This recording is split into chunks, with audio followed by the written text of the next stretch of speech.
کلام امام الزمان علیہ الصلاۃ والسلام۔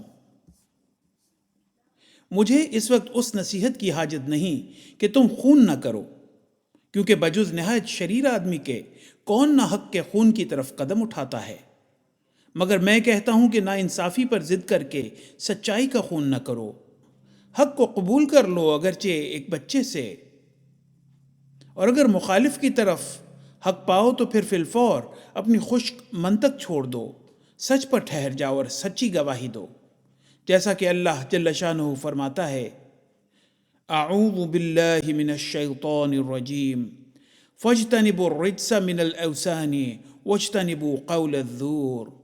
سورہ الحج آیت نمبر 31۔ یعنی بتوں کی پلیدی سے بچو اور جھوٹ سے بھی، کہ وہ بت سے کم نہیں۔ جو چیز قبلہ حق سے تمہارا منہ پھیرتی ہے وہی تمہاری راہ میں بت ہے۔ سچی گواہی دو اگرچہ تمہارے باپوں یا بھائیوں یا دوستوں پر ہو۔ چاہیے کہ کوئی عداوت بھی تمہیں انصاف سے مانع نہ ہو۔ حوالہ ازالہ اوہام۔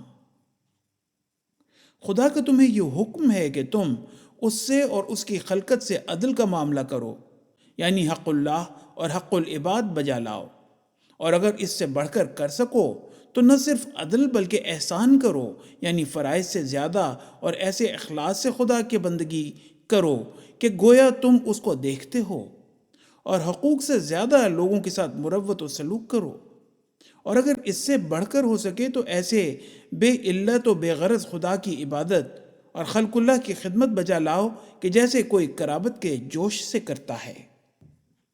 حوالہ شاہنامہ حق۔